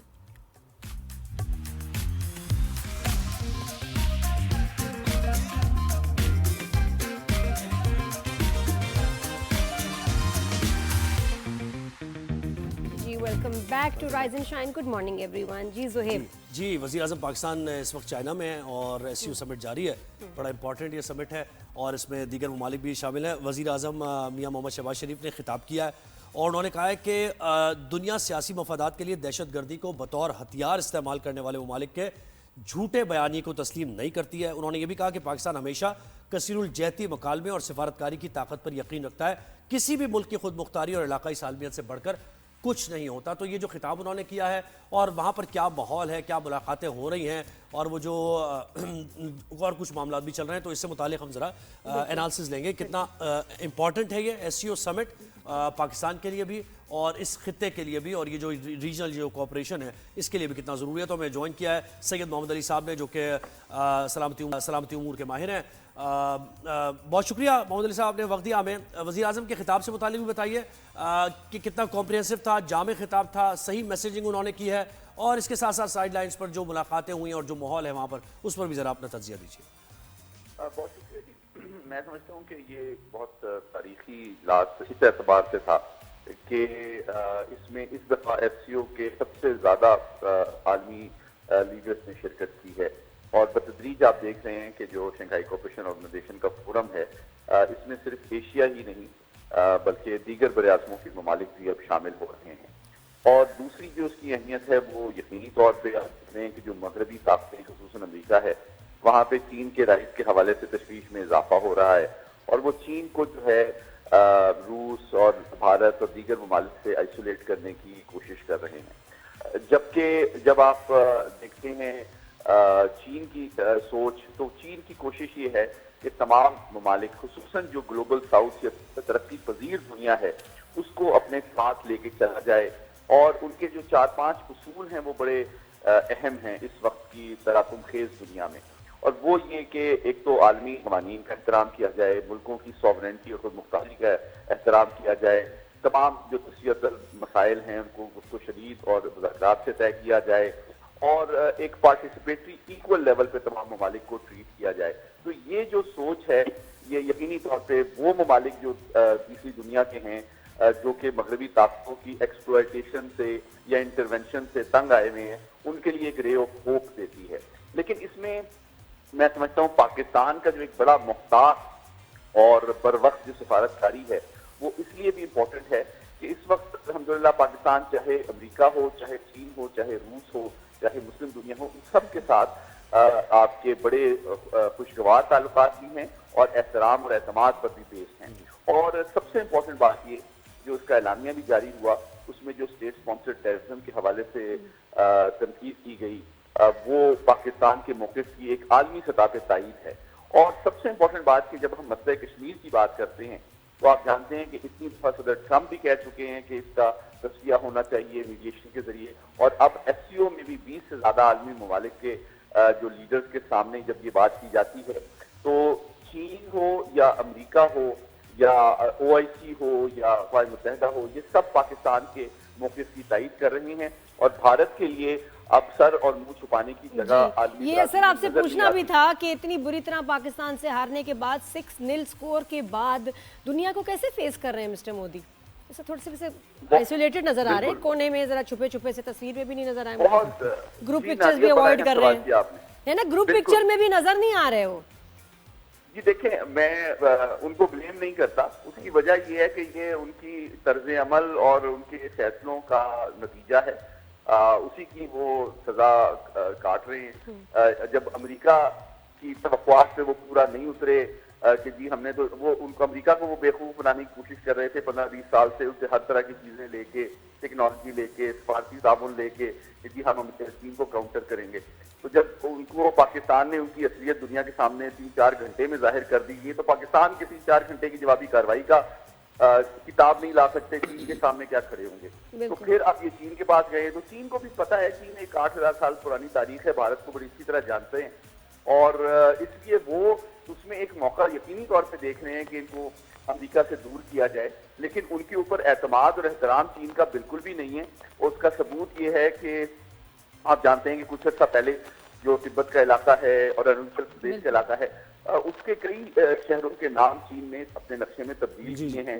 प्लस वो एक बहुत बड़े पैमाने पे डैम बना रहे हैं ब्रह्मपुत्र रिवर के ऊपर, और जो बॉर्डर के इश्यूज हैं उसमें भी चीन के मौक़िफ़ जो है वो सामने वाज़ेह तौर पे नजर आ रहा है। तो भारत को नजर आ रहा है कि इस वक्त उसको मुंह छुपाने की जगह कहीं भी आदमी बरादरी में नहीं मिल रही, और इसकी बुनियादी वजह यही है कि उनकी दोगली पॉलिसी भी है और जो कहते हैं बगल में छुरी मुंह में राम राम। और तीसरी बात यह है कि वो सिंसियर भी किसी के साथ नहीं है। चौथा ये कि वो अपने खित्ते में भी जहराना और तौक़ी पसंदाना अज़ाइम रखते हैं। और देखिए फ्लॉट जो सिफारतकारी की आदमी सतह पे कुछ पनाही कर रहे हैं, और ये सिफारतकारी और उनका फॉरेन ऑफिस लग रहा है कि वो होमवर्क करके भी नहीं आ रहे हैं, क्योंकि आर्मीनिया और आज़रबाईजान का जो मामला हुआ है, यानी एक बाकायदा आपस में ये सेटलमेंट थी कि आज़रबाईजान को भी मिलेगी मेंबरशिप तो आर्मीनिया को भी मिल जाएगी। तो वहाँ पे उन्होंने रेजिस्ट किया भारत ने, तो दोनों यानी अपने जो सपोर्ट में भी मुल्क था आर्मीनिया, उसको भी अपने अगेंस्ट कर लिया उन्होंने काम करके। आपने बड़ा अहम मामला उठाया। अब पाकिस्तान को आप कंपेयर करें इस हाल से, हमारे आज़रबाईजान से भी बड़े करीबी ताल्लुकात हैं और उन्होंने खुलकर भारत के खिलाफ जो जाहियत है उसकी पाकिस्तान की हिमायत की और भारत की मजम्मत की। और दूसरी जानिब अभी चंद दिन कबल पाकिस्तान ने सिफारती जो मरासिम हैं वो आर्मीनिया से भी कायम किए हैं, और इस बात का सबूत है कि पाकिस्तान की कुव्वत हो, पाकिस्तान की अपॉर्चुनिटीज हो, पाकिस्तान की पॉलिसी हो, उनका एहतराम और उसकी अहमियत की जो सताइश है वो दुनिया की हर पावर सेंटर और आलमी ताकत कर रही है। जबकि भारत जो है पूरी दुनिया में चाहे उसके दोस्त हो दुश्मन हो सब उससे नाला भी हैं, और उसकी जो दोगली पॉलिसी है चाहे वो अपने मुल्क के माइनॉरिटीज की तरफ हो, अपने हमसायों की तरफ हो, या रॉ के जरिए से अमेरिका के जो अपने सियासी मुखालफिन जो सिख मजहब से ताल्लुक हैं उनको हलाक करने की कोशिश हो, ये वो हकीकत है जो कि दुनिया के अब तमाम ताकतों पे आश्कार हो चुकी है।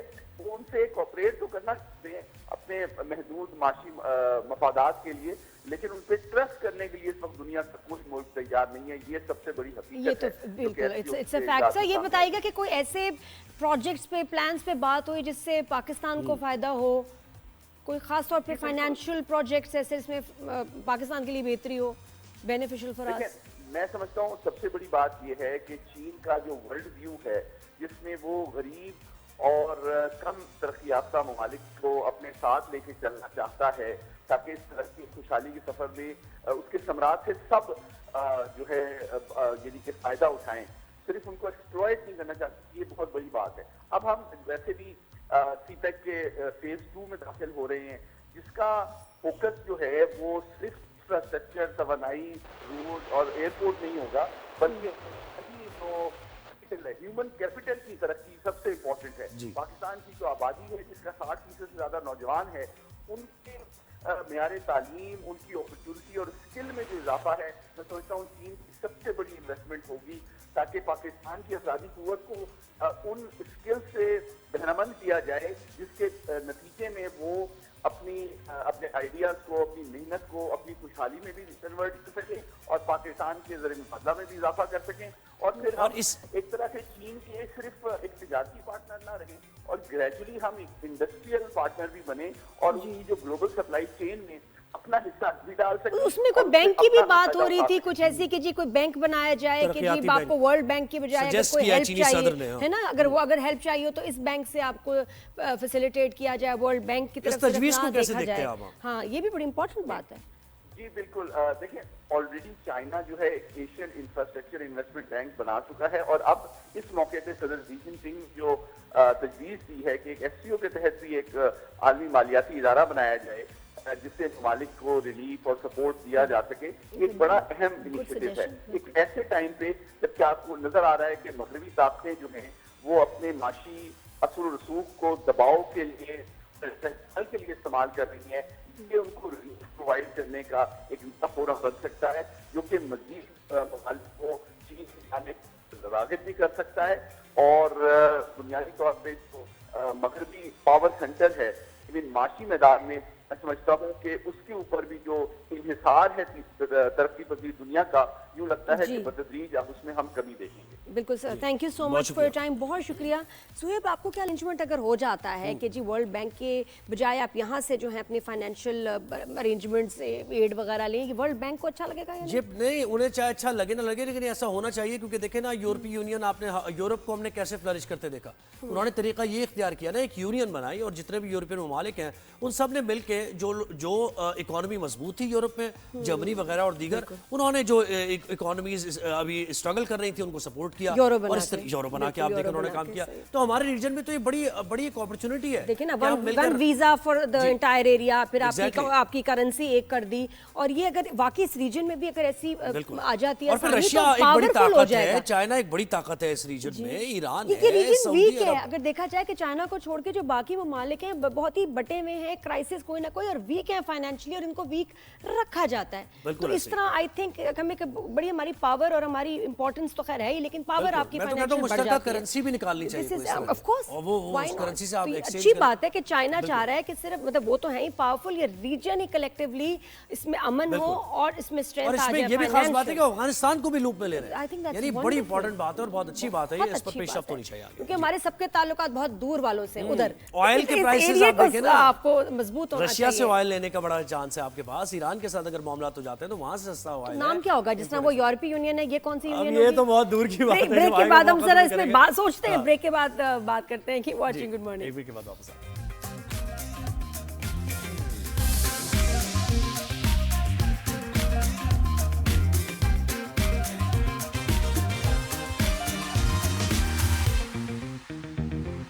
Welcome back to rise and shine, good morning everyone. और बड़े ही ये परेशानी की बात है कि जो क्लाइमेट चेंज की हम सालों से बातें कर रहे थे वो अब हमें दिख रहा है, हम उसको फेस कर रहे हैं और कितनी तबाहियां उससे हो रही हैं। अब आगे विंटर्स में भी व्हाट टू एक्सपेक्ट, क्या वो भी कुछ बड़ी कहते हैं ना खतरनाक हो सकती हैं, इन व्हाट वे, क्या सैलाबी सूरत हाल, कहीं तबाही, कहीं ज़लज़ला, जी कहीं पर खुश्कसाली, मतलब ये सभी हम एक्सपीरियंस कर रहे हैं। अब अफगानिस्तान के सूबे में कुनड़ में रात गए आने वाले शदीद ज़लज़ले ने तबाही मचाई और अभी तक की इत्तलात के मुताबिक तकरीबन 800 से ज़ायद अफराद जाँ बाक हो गए और 3000 से ज़्यादा ज़ख्मी हैं।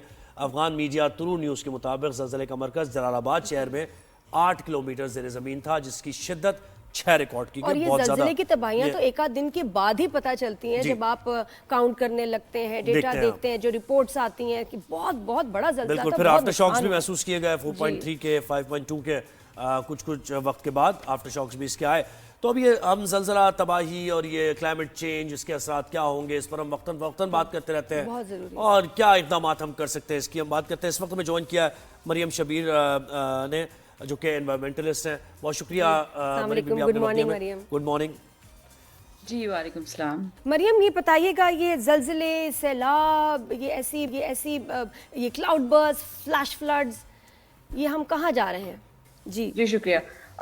मैं बताना चाह रही थी कि जो क्लाइमेट चेंज और अर्थक्वेक का मैं ज़रा क्लियर करती चलूँ कि इसका आपस में डायरेक्ट रिलेशनशिप नहीं है। अर्थक्वेक जो आपका ज़लज़ला आता है वो बिल्कुल एक नेचुरल फिनोमेना है, लेकिन जो हालात कुछ इस तरह के होते हैं, यानी कि कैटलिस्ट के तौर पे काम कर सकता है क्लाइमेट चेंज जब ज़लज़ले आते हैं। उसके लिए मिसाल के तौर पर अगर आपके इलाके में फ्लडिंग ज़्यादा आई हुई है, या फिर आपने डैम्स बनाए हुए हैं, या फिर आपके सी लेवल राइज हुआ है, तो उसकी वजह से आपकी जो प्लेट टेक्टोनिक्स होती हैं उनकी मूवमेंट की वजह से आपकी ज़मीन में जो है वो ज़लज़ला आता है तो उस पर वो असरअंदाज हो सकती है। ग्लेशियर मेल्टिंग की वजह से जो है वो आपकी प्लेट टेक्टोनिक्स पे प्रेशर कम होता है तो वो आपके जो शैलो जो ज़लज़ले होते हैं जो कि अभी अफ़गानिस्तान में आया भी है, इस तरह के आ सकते हैं और वो ज़्यादा ख़तरनाक होते हैं। अब जहाँ तक बात है कि हम किस तरफ जा रहे हैं, बहुत ही परेशान कुन है। मैं देख रही थी कि इस्लामाबाद में भी जो है वो अर्बन फ्लडिंग जो है वो काफ़ी ज़्यादा लोगों के घरों में पानी आया हुआ है। आपको पंजाब के दरियाओं की तरफ देखें तो रिवराइन फ्लड्स भी आपको नज़र आ रहा है, स्पेशली लाहौर और इसके इर्द गिर्द जितने आपके गांव हैं। इसी तरह सिंध में पानी आपका दाखिल अब हो रहा है। अभी थोड़ी देर पहले खबरें जो है वो मैं देख रही थी कि उसमें फिर से जो है वो इंडिया ने पानी छोड़ा है अपने एक डैम से, तो मज़ीद आपके जो है वो, और ना सिर्फ इंडियन पंजाब वाली साइड पे, पाकिस्तानी पंजाब वाली साइड पे भी काफ़ी ज़्यादा नुकसानात हो रहे हैं। तो मेरा ख्याल है कि मूविंग फॉरवर्ड हमें जो है वो अब फूड इनसिक्योरिटी के लिए हमें तैयार रहना पड़ेगा, इन्फ्लेशन के लिए तैयार रहना पड़ेगा, क्योंकि आपकी 23% मुल्क जो है वो ज़राअत पर मुनहसर है और सैलाबों ने जो तबाहियाँ की हैं उसके बाद आपकी मार्केट में आपको आटा और इस तरह की जो चीज़ें जो ज़राअत से रिलेटेड है वो आपको फल ये आपको जो है वो कम देखने को मिलेंगी, जिसकी वजह से आपकी महंगाई बहुत ज़्यादा बढ़ जाएगी। और इसके अलावा आप देखें कि अभी ये सैलाब आपके ख़त्म होंगे तो उसके बाद आपके एक एपिडेमिक जो है वो बीमारियों का जो है वो उसके लिए तैयार रहना चाहिए हमारी हेल्थ मिनिस्ट्री और इदारों को, क्योंकि आपका जो पानी है इसमें वेस्ट है, आपका इंडस्ट्रियल वेस्ट है, आपका डोमेस्टिक वेस्ट है, आपका हॉस्पिटल वेस्ट है, लोगों को बीमारियां फैलने का खतरा है। और सीवरेज लाइंस माशाल्लाह हमारी जो सिस्टम है वो काफ़ी ख़राब है, वो ग्राउंड वाटर के साथ वैसे ही मिक्स आपका हुआ रहता है, तो ऐसी सूरत हाल में मज़ीद होगा। इसके अलावा आप ये देखें कि ये सैलाबों का सीज़न थोड़ा ख़त्म होगा तो फिर स्मॉग का सीज़न शुरू हो जाएगा। लोग अभी तक आसमानों तले हैं, उनको उनकी डिस्प्लेसमेंट जो हुई है सैलाब की वजह से, अभी तक उनको शेल्टर्स उस तरह से जो है वो सबके सबको नहीं मिल पा रहे, क्योंकि कैपेसिटी से बहुत बहुत ज़्यादा इस दफ़ा जो है वो बारिशें हुई हैं और मल्टीपल सोर्सेज से आपका पानी जो है वो संभले नहीं फिर रहा। आपकी ग्लेशियर मेल्टिंग की वजह से आ रहा है, आपका भारत छोड़ रहा है वो वाला पानी आपके पास आ रहा है, ऊपर से फिर बारिशें आपकी हो रही हैं। तो मल्टीपल किस्म के फैक्टर्स हैं और जो रूट कॉजेज़ हमने आपके प्रोग्राम में कई दफ़ा जो है मैंने डिस्कस भी किया, आपकी डिफॉरेस्टेशन, प्राइवेट हाउसिंग सोसाइटीज़, आपकी lack of implementation of laws, 78% जो आपका टिम्बर माफिया लकड़ियाँ काट रहा है, ये सारे तो मरियम फैक्टर्स मुझे बताएं कि अब तो हम क्राइसिस में आ गए हैं, ज़ाहिर है अब आप कह रही हैं कि फूड इन्फ्लेशन और ये सारी ये हमें बुनियादी चीज़ें मेक श्योर करनी पड़ेंगी, तो माहौलियात का तहफ़्फ़ुज़ कहाँ के प्लांटेशन और ये सारी चीज़ें ग्रीन बेल्ट और ये वो, तो बड़ा मुश्किल हो गया फिर तो ये सब कुछ साथ लेके चलना पड़ेगा अब।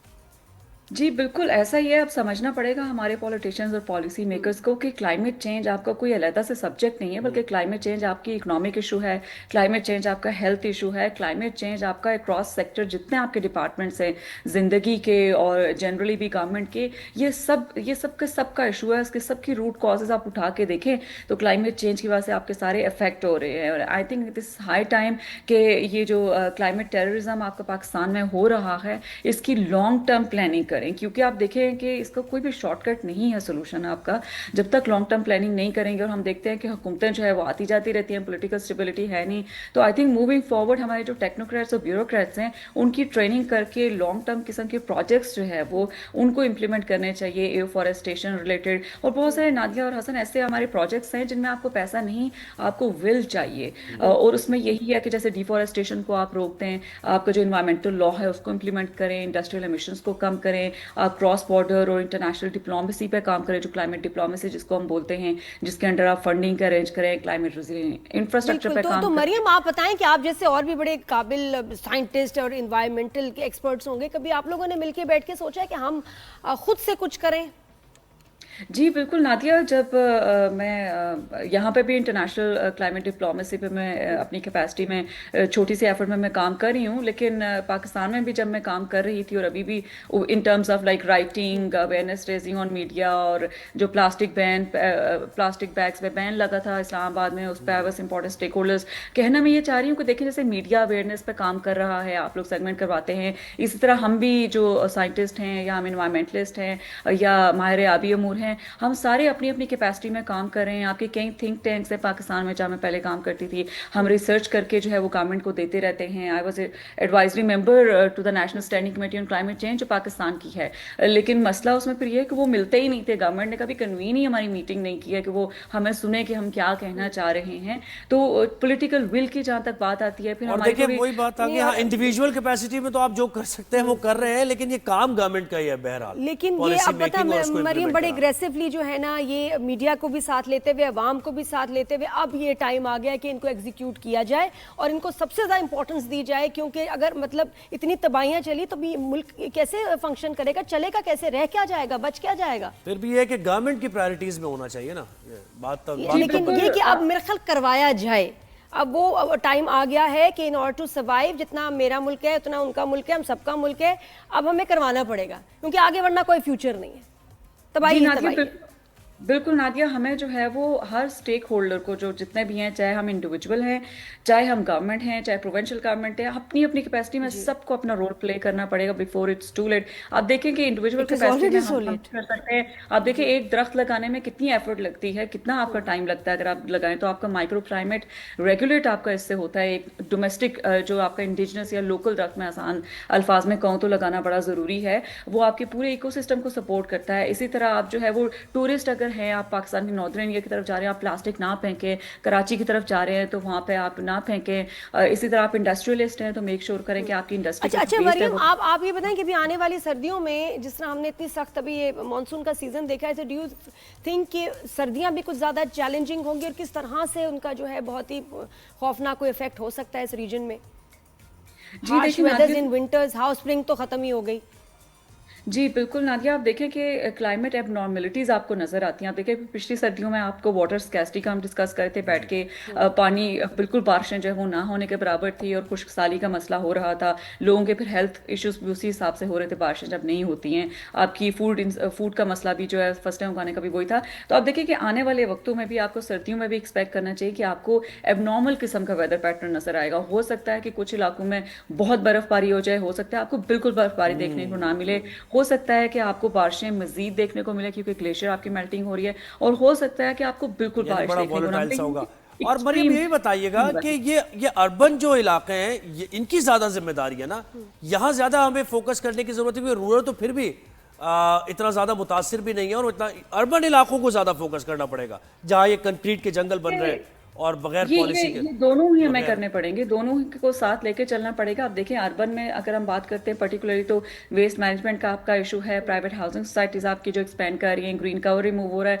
लेकिन रूरल की तरफ आप अगर आप देखें तो आप ये देखें कि जियोग्राफिकली डिफिकल्ट लोकेशंस है, वहाँ पे अर्ली वार्निंग सिस्टम नहीं पहुँच पाता। बुनेर जैसे इलाकों में आप देखें या गिलगित बल्तिस्तान, ये आपके गाँव वाले इलाके ही आ रहे थे।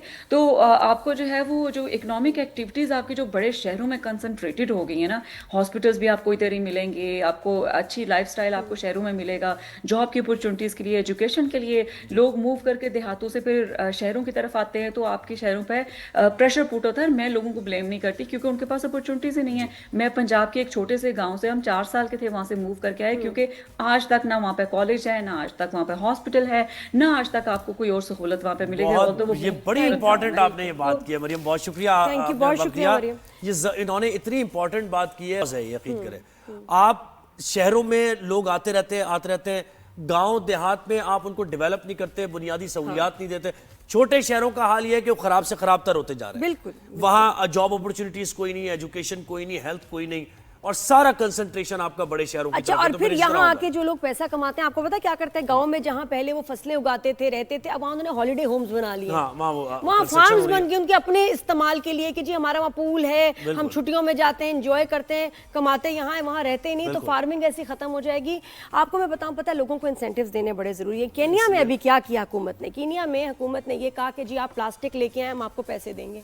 अब वहाँ लोग कह रहे हैं, अपनी जिनके पास अच्छी जॉब्स नहीं थी वो यही काम कर रहे हैं, प्लास्टिक चुन रहे हैं, कचरा चुन रहे हैं, उसको बड़ी अच्छी तरह पैक करके जाके कलेक्शन पॉइंट्स पे रखते हैं, उनको पैसे मिलते हैं। बहुत से मुल्कों में ऐसा ही है। उन्होंने सफाइयां शुरू की हैं। What an amazing initiative by Kenyan government, why can't we do this? हमारे ही लोग देखिएगा इन गलियों को कैसे साफ करेंगे, क्योंकि उनको पता चलेगा कि ये कचरा, ये plastic, this is money.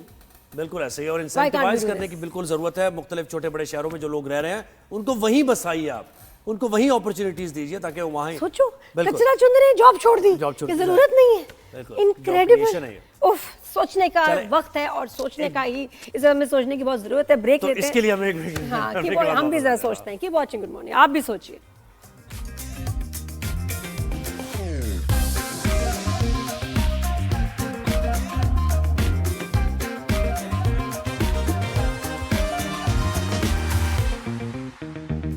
Ji welcome back after the break. और एक और टिकटॉकर खतरे में, वीडियोस हमने उनकी देखी। सम्या बड़ी प्यारी बच्ची है, बहुत सारी वीडियोस बनाती है, टिकटॉक पे इन्फ्लुएंसर है और 7-12 मिलियन के इनके व्यूज भी आते हैं। जितना ये सोशल मीडिया बढ़ता जा रहा है उतना जो जराइम की वारदातें हैं उनमें भी इजाफा होता जा रहा है और हैरेसमेंट के वाकयात भी बढ़ते जा रहे हैं और लोगों की जानें भी जा रही हैं इसमें। और जो सामिया की आप बात कर रही हैं तो उनकी अभी फ्रेंड के साथ जो हुआ सना यूसुफ, वो सबके सामने ही है। तो खैर पहले हम दिखा देते हैं कि सामिया ने क्या कहा और उनको कौन हिरासा कर रहा है, उसकी फुटेज भी है, जी सीसीटीवी जी, फुटेज, जो जरा वो उन्होंने देखिए। वीडियो जो अपलोड की वो दिखाते हैं। एवरीवन, एक लड़का है हसन जाहिद, जिसकी मैंने अभी स्टोरी भी लगाई है, लाहौर से उसका ताल्लुक है। वो मुझे पिछले 2 से 3 महीने से जान से मारने की धमकियां दे रहा है। पहले मुझे कहता है मुझसे शादी करो, मुझसे शादी करो। मैंने उसका प्रपोजल रिजेक्ट किया है, उसके बावजूद वो मेरे पीछे पड़ रहा है। उसके बाद जब मैंने उसके बाद उसने क्या हरकत की, आज शाम को मेरे घर के बाहर आया, मुझे नहीं पता था, बेल बजाता रहा, मैं बाहर गई हूँ। मेरी मम्मा बीमार अंदर पड़ी हुई है, मैं नहीं जाना था, मेरा भाई घर पे नहीं था, मैं बाहर गई हूँ, मैं दरवाजा खोला है, वो मुझे मेरा मोबाइल खींच के गाड़ी में बैठ गया। पहले मुझे कहता है चलो, मैं नहीं गई, मेरा मोबाइल खींच के गाड़ी में बैठ गया, मैं बाहर गई हूँ, मैंने उससे मोबाइल खींच ली अपना, उसने मुझे जबरदस्ती गाड़ी में डाला, मेरे पास उस चीज़ की रिकॉर्डिंग भी है, ठीक है। ये बड़ी अच्छी बात है कि रिकॉर्डिंग है, कैमरास वहाँ थे कि वहाँ में जिस तरह ये इसको फोर्स कर रहा है, गाड़ी के अंदर बिठा रहा है, उसके ऊपर उसको चोटें भी आई हैं, बच्ची को उसके बाल खींचे हैं। और ये तो ये वाकया अगर इन्होंने रिपोर्ट किया है पुलिस में तो पुलिस क्या तहकीकात कर रही है, सीसीटीवी फुटेज को देखा जा रहा है या नहीं। सद्दाम मंगट ने हमें ज्वाइन किया है इस्लामाबाद से।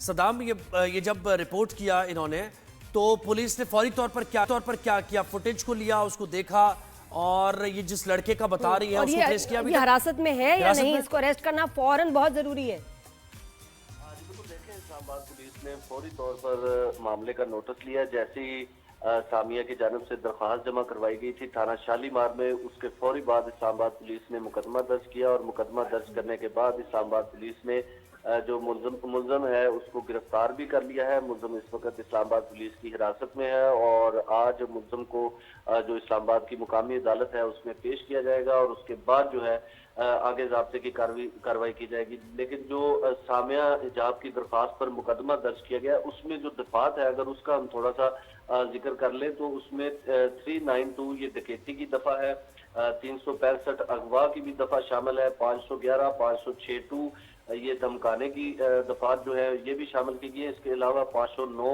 354 और दफा 500 भी जो है वो शामिल की गई है। तो मजबूरी तौर पर ये बड़ी संगीन नोयत का जो मुकदमा है ये दर्ज किया गया है और ये इसमें कुछ दफात ऐसी हैं जो नाकाबिले जमानत भी हैं। अब देखना ये होगा कि इस्लामाबाद पुलिस कितना मजबूत चलान जो है वो पेश कर सकेगी अदालत में, जिससे मुलजिम को ज्यादा से ज्यादा जो है वो सजा दी जा सके। जी सद्दाम, कुछ लड़के के बारे में पता चला आपको, इसका बैकग्राउंड कौन है, क्या करता है? क्योंकि गाड़ी तो बहुत बड़ी है जो फुटेज में हम देख रहे हैं काफी। देखिए जी, ये जो लड़का है मुलजिम, इसका नाम है जाहिद हुसैन और ये भी टिकटॉकर है। टिकटॉक पर अपनी मुख्तलिफ किस्म की वीडियोस जो है वो बनाता है, टिकटॉक पे लाइव भी जो है ये बैठता है और गाड़ी भी जो आप देख रहे हैं इसके पास है। लेकिन इस्लामाबाद पुलिस की तहवील में मुलजिम की कोई गाड़ी वगैरह नहीं है क्योंकि मुलजिम को छापामार कार्रवाई के दौरान अचानक गिरफ्तार किया गया है। तो गाड़ी वगैरह तो इस वक्त इस्लामाबाद पुलिस की तहवील में नहीं है, लेकिन मुलजिम जो है वो गिरफ्तार है, जिसे अब से थोड़ी देर में जो है वो मुकामी अदालत में 6-7 करोड़ की गाड़ी होगी जो ये लेकर आया, अभी रेंट पर अपनी लेकर पता आया, नहीं इसकी है, अपनी गाड़ियां हाँ, नहीं। ये तो रेंट लेकिन पे ये भी ले बताएं लेते कि हैं कोई जान पहचान इनकी थी आपस में, क्योंकि देखें घर के बाहर कोई शख्स खड़ा हुआ है, राब्ता भी हुआ है, फिर ये बाहर भी आती हैं उसके बुलाने पर, ये फोर्स कर रहा है इनको, तो इस बारे में कुछ पता चला है? आज देखिए, बिल्कुल जो इस्लामाबाद पुलिस की जो इब्तदाई तहकीकात है उसमें एक चीज तो ये वाज़ह है कि इनकी आपस में जो जान पहचान है वो जरूर है, पहले से ही है और इसीलिए वो जो है वो बार बार खातून को जो है वो प्रपोज कर रहा था और खातून की जानिब से जब बार बार उसको रिजेक्ट किया गया तो उसके बाद जो है वो अब उसको ज्यादा रासा कर रहा है, तो कोशिश कर रहा है, वो बार बार उसका एक ही मौक़िफ़ है कि वो खातून से जो है शादी करना चाहता है, लेकिन खातून जो है वो इस बात पर रजामंद नहीं है, शादी करने के लिए तैयार नहीं है। जिसके बायस अब उसने जो है वो खातून का पीछा करना शुरू कर दिया। इसी तरह आपको याद होगा चंद दिन पहले भी एक टिकटॉकर का कत्ल हुआ था, इन्हीं की फ्रेंड सना यूसुफ। सदाम, ये एग्जैक्ट वाकया क्या हुआ? ये क्या इसको लेके चला गया उसने वापस? क्योंकि मैं कुछ वीडियोस में अलग अलग चीजें सुन रही थी, इट्स कंफ्यूजिंग फॉर मी। उसने जबरदस्ती की क्या? इसको बिठा के गाड़ी में ले गया था, फिर ड्रॉप किया, क्या हुआ? नहीं, ये घर पे आया है, इसने बेल बजाई। अब बेल, कोई भी डोर बेल होती है तो इंसान जाहिर है चेक करता है कि बाहर कौन है। जब चेक किया तो बाहर ये खड़ा हुआ था। फिर इसने मोबाइल छीना, मोबाइल छीनने की वजह से वो डकैती की दफा जो है वो शामिल हुई मुकदमे में। फिर इसने खातून को कोशिश की कि वो किसी तरह उसको गाड़ी में बिठाए और ले जाए। वो इसको मुबैना तौर पे जो है वो अगवा करना चाहता था, जिसकी वजह से ये मामला पेश हुआ है। इसीलिए इस्लामाबाद पुलिस का ये मौका। और ये मोबाइल जो छीना, ये कॉन्फिस्केट किया लड़के के पास ही था, ये लड़की का मोबाइल? जी। अच्छा, मोबाइल क्यों लेना चाहता था? जो मोबाइल छीनने की क्या वजह? अब क्या पता, कोई कांटेक्ट नंबर देखना चाहता है या मोबाइल को अंदर से देखना चाहता है। कोई उनकी जो एप्लीकेशन हैं मुख्तलिफ किस्म की, ये तो पुलिस देखेगी, दोनों के मोबाइल जाहिर है पुलिस देखेगी कि क्या कन्वर्सेशन हुई है, क्या चैट हुई है इनकी आपस में, और किस तरीके से। इस्लामाबाद पुलिस ने मुल्ज़िम को गिरफ्तार करके मुल्ज़िम का जो मोबाइल है वो भी इस वक्त इस्लामाबाद पुलिस की तहवील में है। उससे भी जो है वो तमाम सब चीजें, उसका भी रिकॉर्ड जो है वो चेक किया जा रहा है। इसके अलावा खातून का जो मोबाइल है उसका भी रिकॉर्ड जो है वो चेक किया जा रहा है इस्लामाबाद पुलिस की। यानी अल्लाह ना करे इसके नताइज खैर मुख्तलिफ हों, लेकिन तकरीबन एक ही सिमिलर ये केस जो इनकी दोस्त थी सना यूसुफ, उनके घर भी वो लड़का आया था और बार बार वो आया और उसके बाद फिर ये सब टिकटॉकर्स हैं। मुझे समझ नहीं आ रहा कि ये देखिए, ये जो भी हो रहा है ना, इनकी कम्युनिटी है टिकटॉकर्स की, यंग बच्चे बच्चियां, ये उन्हीं के दरमियान चल रहा है सब कुछ। क्यों? मैं तो कहूँगी खुदा के वास्ते टिकटॉक बंद कर दें, पाकिस्तान में बंद ही कर दें। इसलिए क्योंकि हम लोग शायद इसके लिए रेडी नहीं है। ये लड़के देखें कैसे ऑब्सेसिव हो जाते हैं। ये क्या चल रहा है? कोई फायदा तो हमें हुआ नहीं टिकटॉक का आज तक, नुकसान ही हो रहा है। तो शायद ये हमारी सोसाइटी के लिए ठीक है ही नहीं, और अगर बंद हो जाए तो इससे नुकसान मजीद नहीं होगा, कोई फायदा ही होगा।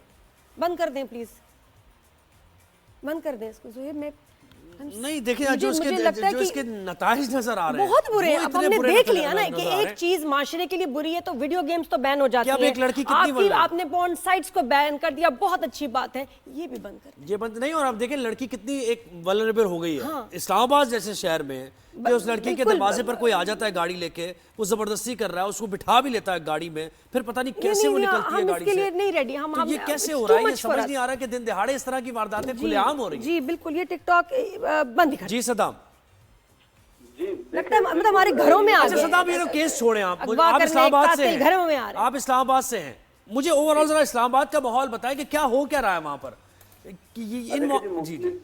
हमने देखा है कि जो खास तौर पर जिस तरह मुख्तलिफ ट्रेल्स हैं यहाँ पर, मुख्तलिफ पार्क्स हैं यहाँ पर, मुख्तलिफ जो पब्लिक मकामात हैं वहाँ पर हम अक्सर देखते हैं कि कॉलेज के लड़के लड़कियाँ, यूनिवर्सिटी के लड़के लड़कियाँ जो हैं वो मिल के आपस में टिकटॉक जो है वो बना रहे होते हैं, और उनकी वीडियोस जो है वो लाखों में, मिलियंस में जा रही होती है। तो यही उनका, वो ये समझते हैं कि ये जो मिलियंस में हमारी वीडियोस जा रही हैं, यही हमारी जो है वो कामयाबी है। तो इससे फिर अगला रिजल्ट फिर यही निकलता है कि वो फिर लड़के सीरियस हो जाते हैं या लड़कियां सीरियस हो जाती हैं। फिर एक तरफ से शादी की ऑफर होती है, दूसरी तरफ से रिजेक्शन होती है। रिजेक्शन जो है वो लोग फिर बर्दाश्त नहीं कर पाते, फिर वो इस हद तक चले जाते हैं कि फिर मामला जो है वो खराब हो जाते हैं। मर्डर भी हुए हैं, इक़दाम कत्ल के भी वाक़यात जो है वो इस तरह के हुए हैं। तो ये चीजें बिल्कुल यहाँ पे हम देखते हैं, जितने भी पब्लिक मकामात है, ये नॉर्मल चीजें हैं। लड़के लड़कियां बिल्कुल इकट्ठे वीडियोस बना रहे हैं, यूनिवर्सिटीज में बनाई जा रही हैं, कॉलेजेस में, स्कूलों के जो बच्चे हैं वो इस तरह की वीडियोस जो है वो बना रहे हैं। ये वीडियोस बनाना तो बिल्कुल नॉर्मल है, या इकट्ठे बैठ जाना या इकट्ठे किसी रेस्टोरेंट में चले जाना, चाय कॉफी पी लेना, वो बिल्कुल नॉर्मल है। लेकिन जब उससे आगे ही मामला और वीडियोस भी कोई एजुकेशनल वीडियोस नहीं है ना, वीडियोस भी कोई इतनी टेम्पटिंग वीडियोस बन रही है। आप कहना कि हमारी मईशत को बड़ा फायदा हो रहा है, हमारे इमेज का बहुत फायदा हो रहा है, पाकिस्तान को, अवाम को, मर्दों औरतों बच्चों को, किससे इसको फायदा हो रहा है? कोई फायदा नहीं हो रहा। सिर्फ ये कि एक लत लगा दी है लोगों को जो आम बैठे। और मैं जनरली सारी टिकटॉक की वीडियोस और भी जो है अच्छा कंटेंट है, लेकिन वो इतना नहीं देखा जाता। आपको पता है क्या देखा जाता है? उससे एक लत लग गई है कि हर बंदा मोबाइल से एडिक्ट होकर लगा बनाने वाला सोच रहा है कि वो जल्दी लाइक्स आए और मैं फिर पैसे बनाऊं। बुरा लगता है। फिर ये जितने जो फारिग लोग हैं बैठे हुए, उनके दिमाग में क्या चल रहा है? इतनी प्यारी प्यारी बच्चियों को देख के उनके साइकोस के दिमाग में क्या चल रहा है, वो पूरी दुनिया बना लेते हैं ना। सोचें, मेरी शादी हो जाएगी, ये मेरी हो जाएगी, सिर्फ मेरी मेरा इसके ऊपर हक होना चाहिए। वो अपने काका किरण वाले बन जाते हैं हाँ, फिल्मी तो और बस अच्छा, उनको अच्छा, लगता है सदा कि मुझे अगर ये साइबर मेरी क्राइम नहीं विंग जो होगी है, ना तो किसी की नहीं हो सकती। FIA साइबर क्राइम विंग क्या बता रहा है, उसका डेटा क्या बताता है, कितने केसेस ऐसे अभी रिपोर्ट हुए हैं, कितना ज्यादा ये इस तरह के मामला बढ़ रहे हैं? आप देखिए, आप बहुत है। अब वो साइबर क्राइम जो है वो FIA के पास तो नहीं रहा है, अब वो एक अलग से एजेंसी बन गई है, national cyber crime investigation agency. उसके जो DG हैं वो अलग से हैं। तो अब वहां पे अगर हम देखें ना तो पूरे मुल्क भर का अगर हम देखें तो ये हजारों की तादाद में जो दरखास्तें हैं साइबर क्राइम के हवाले से रिलेटेड जो है, मुख्तलिफ बच्चों की तस्वीर वायरल कर दी किसी ने खवातीन की तस्वीर बनवा ली या कोई वीडियो बना ली, फिर ब्लैकमेल किया, फिर उसको वायरल किया। तो इस तरह की हजारों दरखास्तें हैं, लेकिन जो साइबर क्राइम एजेंसी है उसके पास मैन पावर जो है वो बड़ी कम है, जिसके बाद इतनी कंप्लेंट्स है साइबर क्राइम के पास कि जी वीडियोस हैं, मेल किया जा रहा है और पता नहीं कितना मतलब थ्रेट्स आ रही हैं, बहुत सारी। देखिए वो जिस तरह जो नेचर ऑफ वीडियोस है ना, जिस तरह की वीडियोस बन रही हैं और हम उनमें से कुछ को ज़ाहिर बात कर रहे हैं, सबको हम नहीं, सबकी नहीं बात कर रहे हैं, तो वो ऐसा लगता है कि एक्सेसिबल है इजीली। वो लोग जो वीडियो इस तरह की बना रहे हैं, उन लोग ये तसव्वुर करते हैं कि शायद ये बहुत इजीली एक्सेसिबल है, बहुत ज्यादा लिबरल हैं, इनसे हमारे ताल्लुकात बन जाएंगे, दोस्ती हो जाएगी, अगर मैं घर चला गया तो कोई बात नहीं है, ये तो वैसे ही लिबरल। तो इस तरह की ये भी एक माइंडसेट होगा। ऐसी चीजें अच्छी लगती है वहां जहां आपको सेफ्टी भी तो हो ना बेटा। ये बच्चियां बहुत प्यारी हैं, हमें बहुत अजीज हैं, हमें अपनी बच्चियों को बचाना है, उनकी इज्जत को भी, उनकी जान को भी। बिल्कुल। और उसके लिए टिकटॉक को बंद कर। बिल्कुल। तो इस अभी राइजन शाइन का वक्त खत्म हो गया, कल आपसे इंशाल्लाह मुलाकात होगी, फीडबैक देते रहिएगा। नादिया और ज़ुएब को इजाज़त दीजिए, अल्लाह हाफ़िज़।